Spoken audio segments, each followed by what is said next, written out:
O mercado tem pessoas comprando e pessoas vendendo.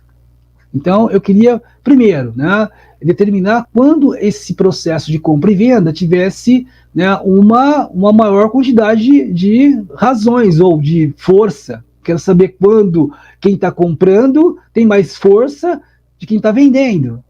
Eu quero saber quando quem está vendendo tem mais força do que quem está comprando. É como se eu estivesse no CEAGESP, numa feira, estivesse lá sentado, né, num lugar privilegiado e pudesse medir, né, quantas pessoas estão dispostas a comprar e quantas pessoas estão dispostas a vender. Depois dessa disposição, eu tivesse o quê? A possibilidade de medir quem realmente foi efetivo nessa disposição, quem realmente foi ao mercado fazer isso. E ó, essa forma de ir ao mercado que é o nosso segredo, tá bem? Nosso segredo de como a gente mediu isso daí. Mas a ideia é, né, que nessa barra de ignição, que é a minha razão da entrada do mercado, onde eu falo assim, ó, ele vai voltar a fazer um novo topo e um novo topo acima, né? Ela refletisse o quê? Essa força, né? Ela mostrasse de forma objetiva quem está ganhando no mercado. Se são as pessoas que estão comprando ou são as pessoas que estão vendendo. Ó, agora é muito objetivo, mas quando eu comecei essa balada aqui, a ideia era assim, ó, olha que simples. Quando o preço voltou numa média móvel, né, eu estava sentado uma vez com um amigo e ele falou assim, agora compra aqui que vai subir, e o preço cai, né?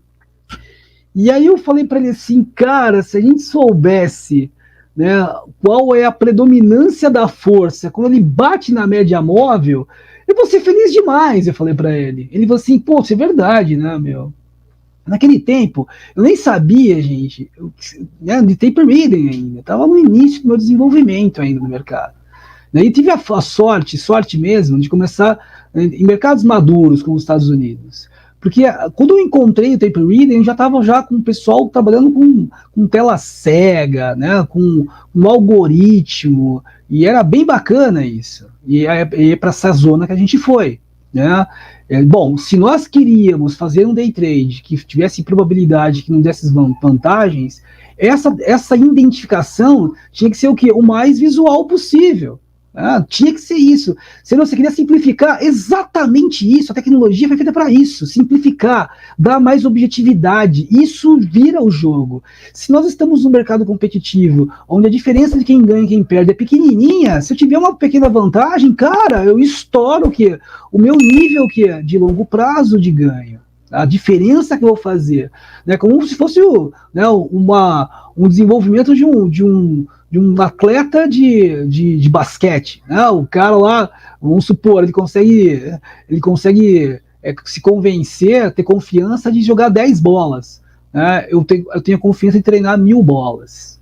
Então, olha só o tempo de desenvolvimento. No meu sistema, eu consigo treinar e fazer muitas operações e observações, porque é baseado apenas no deslocamento do preço, na razão, na causa que ele se desloca. Se isso é verdade, então, eu posso fazer muitas vezes a mesma coisa, sem variância, porque o tamanho da minha barra é igual, aquelas coisas que nós já conversamos. Bom, quando eu faço tudo isso, eu posso medir e falar, cara, de 100 operações que eu fiz, quantas dão certas? Porque na minha matriz, a quantidade de parâmetros variáveis é muito menor. Eu já resolvi isso colocando algoritmos para o quê? Diminuir essa matriz cheia de parâmetros. A ideia da tecnologia que nós usamos foi essa, não queremos diminuir essas incertezas que esses locamentos causam. Então, em tudo que vocês estão vendo aqui, né, nesses indicadores, tem uma sinergia entre eles, medindo a mesma razão. O algoritmo mede as mesmas coisas que nós temos, e temos algoritmos demais aqui, viu, turma? Demais. Bom, então, o primeiro que nós queríamos, da ideia de quando bate em tal lugar, eu quero saber quem está ganhando, foi esse delta aqui, bem? E esse delta, ele vai medir o que? Essa variação, né, a variação da força de quem está comprando e quem está vendendo, ó. Mas não é todo o negócio, turma, tá bem? É uma forma da gente encarar isso daí, e nossos algoritmos buscam essa forma. É por isso que dá essa diferenciação, e é isso, né? E é isso que é o bacana, né? Que eu falo sempre para os meus alunos, 1% diferente, né, num jogo competitivo já é um resultado absurdo, né? Já é um resultado absurdo. Infelizmente, a maioria, ou a grande maioria das pessoas usa a mesma coisa, que tem graus de variâncias muito grande. E aí o que? A variação do seu comportamento, dos seus resultados também são gigantescos. E aí não adianta, né? Vai causar insegurança. Então eu queria que esse processo e que esse sistema, que quanto mais eu aplicasse, mais confiança eu tivesse. Esse delta, que é esse primeiro indicador que está aqui embaixo, né, ele está medindo isso com seus 8 algoritmos juntos ali, tá bem? Essa persistência aí. Ah, legal, Cicero. E esse cara embaixo que você colocou aí, Cicero?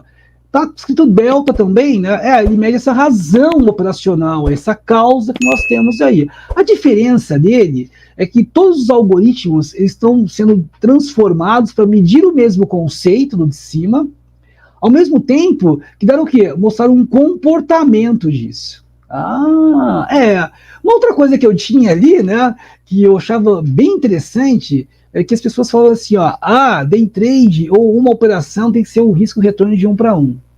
E aí eu perguntava o motivo e ninguém dava o motivo, dava assim, contava uma historinha para mim. Eu falei, peraí, meu, como assim, né? Eu fui medir, né? Então, se você tirar o tempo, como que seria? Será que não dá um 2 para 1? Até mais? Ou, como é em barras, a gente foi medir, eu fui medir o quê? Qual é a quantidade de barras que os movimentos fazem em média, né? Esse é o poder de ser quantitativo, e ter lá tudo sendo medido, porque nós temos vários algoritmos aí dentro.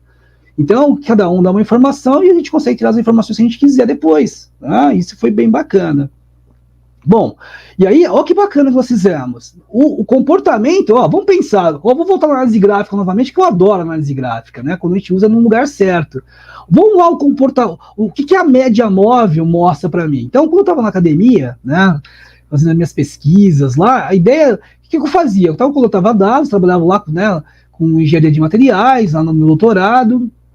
Então, eu tinha uma ideia que, cara, eu estava medindo o comportamento de alguma coisa, né? Então, eu falei, cara, várias vezes eu usava uma média móvel para visualizar esse comportamento. E isso é importante para mim. O que eu quero no fluxo, depois que eu validei a minha entrada, na minha barra de ignição, tá aquela seta grandona, eu quero validar a minha entrada. Então, meus algoritmos vão falar o que para mim? Quem está ganhando ali. Então, o pessoal fala assim, um suporte, compra no suporte. Imagina atravessar a rua com os olhos vendados, insegurança que dá. Essa ideia que eu quis terminar aqui. Essa insegurança, dá uma razão para esse movimento, dá uma razão para sua entrada, para você falar o seguinte, cara, se eu estiver errado, não tem sentido eu ficar no mercado depois de tantos ticks. Olha que lógico que fica, né? Que, sem amarguras. Né? Eu faço isso há muito tempo, sem amarguras. O meu risco e o meu alvo, eles são métricos estatísticos e não mudam. Eu sei exatamente amanhã. Né? Minha esposa que faz controle de risco de todas as minhas operações no final de semana, ela sabe exatamente o meu comportamento. Lembre-se, a disciplina é conquistada com bons hábitos. Como é fácil ter bons hábitos pensando assim. Então a ideia toda foi feita em cima disso. Né? Foi feita em cima desse propósito, né, que eu estou conversando com vocês aí.